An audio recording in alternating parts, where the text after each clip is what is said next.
Halo guys, kita habis muter-muter di daerah Rawalumbu, Kota Bekasi, tepatnya di Museum Catur.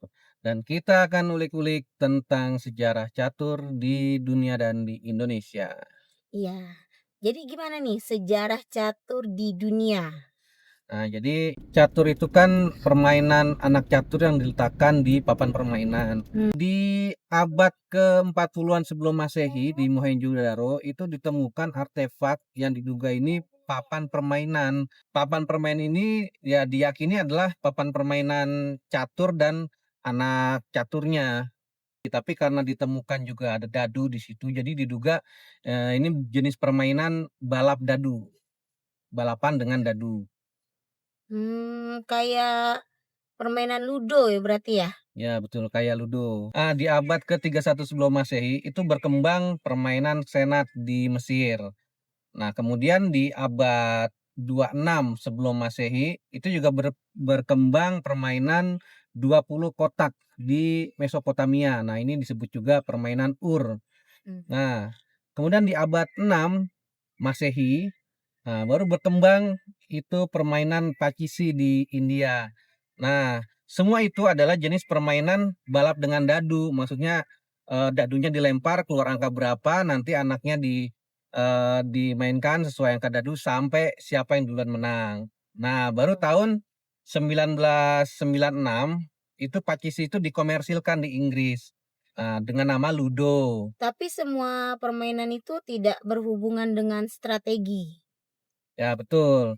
Nah, kalau kita mau bicara tentang permainan papan catur strategi, itu baru dimulai di India tuh, abad ke-6 Masehi. Di India tuh lagi banyak permainan namanya caturang, artinya tuh 4 raja. Nah, permainan ini dimainkan oleh 4 orang. 4 orang? Iya, 4 orang. Nah, catur itu kan berasal dari bahasa Sanskerta, artinya 4. Nah, lalu caturang itu berevolusi tuh dari 4 pemain jadi 2 pemain. Nah, tapi namanya tetap catur bukan dui. Nah, lalu permainan ini berkembang di Persia dan Arab di abad ke-7 Masehi. Orang sana itu nyebut caturang itu satranj. Nah, dari satran itu lidahnya orang Persia untuk caturang. Lalu di abad ke-10, satran itu baru masuk ke Eropa. Mmm, di Eropa kok nggak disebut catur? Nah, jadi dari permainan satranj ini, raja catur itu disebut shah gitu. Nah, kemudian kalau misalkan ada kondisi rajanya udah terdesak atau mati, lalu dia akan sebut Shahmat gitu. Nah, kalau orang Eropa itu ngedengernya itu checkmate gitu. Nah, karena sebutannya checkmate, orang Eropa tuh nyebutnya permainan ini adalah permainan Czech. Nah, atau, Mmm. sekak kalau bahasa Indonesia ya. Nah, atau lama-lama disebut chess gitu. Berarti peraturannya tuh udah sama kayak catur di zaman sekarang gitu? Peraturannya tuh berubah mulu gitu, baru mulai di abad 15 Masehi, terus peran raja itu diganti sama ratu, jadi ratunya lebih dominan. Nah, baru mulai abad ke-18, itu peraturannya distandarkan tuh untuk seluruh dunia. Nah, tuh catur-catur tuh pada dimainin di kafe-kafe di Paris. Nah, ada kafe yang jadi pusat catur dunia tuh namanya, Cafe della Regency. Nah, kan udah mendunia nih. Itu ada kejuaraan internasional nggak? Tahun 1896 itu baru diadakan kejuaraan internasional, dan juaranya itu adalah Wilhelm Steins, itu mewakili Amerika. Kalau organisasi dunia udah ada? Nah, itu baru ada mulai tahun 1924, itu didirikan FIDE. Nah, FIDE ini nanti yang memberikan gelar Grandmaster. Grandmaster? Duh, itu udah pasti udah susah ngalahinnya ya? Iya, nah tapi di tahun 1997 itu ada Grandmaster Kasparov, itu yang paling terkenal, itu dikalahkan oleh AI, namanya Deep Blue. AI? Berarti AI itu udah lama ya? Iya, udah lama. Terus kalau untuk di Indonesia sendiri nih, bagaimana perkembangan catur? Nah, di Indonesia tuh masuknya itu waktu namanya masih caturang, kemungkinan ya. Nah, bukan bukan satran gitu, bukan chess. Jadi masuknya mungkin pada abad ke-6 atau ke-7.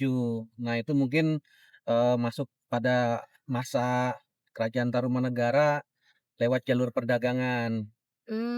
Jadi sebelum Belanda datang ya? Iya, kemungkinan iya.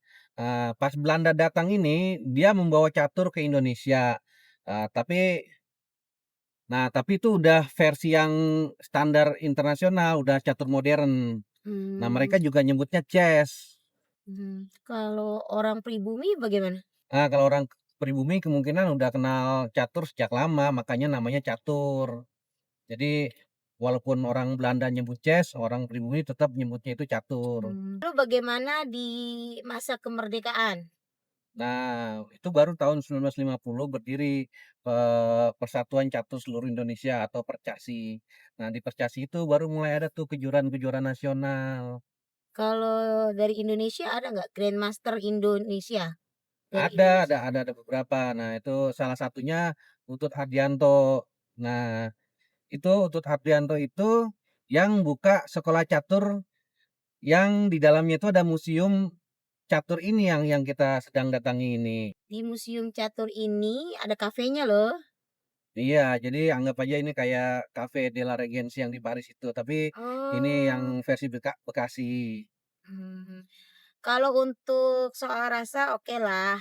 Jadi di kafenya itu ada berbagai macam makanan, tapi kebanyakan sih makanan kayak kopi, terus minum-minumannya ada es krim juga, ada gelato, ada kayak spaghetti, ya standar lah, standar menu-menu kafe dan untuk rasanya oke lah.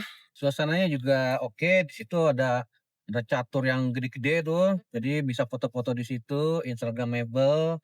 Terus, anak-anak juga seneng di situ lari-larian, terus ada main-mainan, perosotan gitu. Jadi, kids friendly. Iya, ramah anak, banyak permainan anak. Oke guys, itu tadi museum catur yang ada di Rawalumbu. Sekarang kita akan bahas soal Rawalumbunya. Rawalumbu, kalau di Rawalumbu tuh ada peninggalan apa? Ya sayangnya di Rawalumbu tuh nggak ada tercatat peninggalan kuno ya. Hmm, Dulunya itu dia masih daerah Kerajaan Tarumanegara zaman dulunya hmm, banget. Nah, pas zaman Belanda dulu sempat ada markas militer di situ. hmm. Nah, terus di zaman Belanda itu sebutan Rawalumbu itu namanya Rawarokok. Nah, sebab katanya orang situ suka ngerokok atau ditemukan banyak pohon tembakau atau gimana gitu. Itu kurang kurang Mmm, jelas juga sih. Tapi sebutannya Rawarokok dulu sebelum Rawalumbu. oh gitu.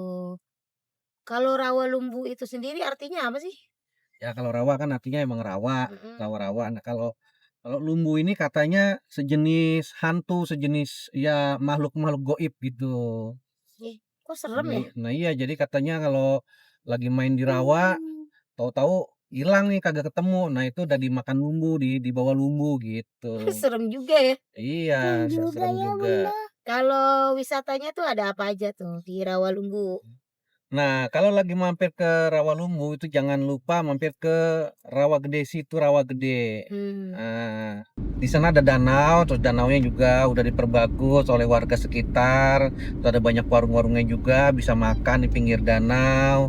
Terus makanya juga bisa dibawa ke tengah tuh sambil sewa sampan atau sambil naik perahu bebek. di sana jangan lupa juga untuk foto-foto karena di sana juga banyak spot-spot foto yang instagramable.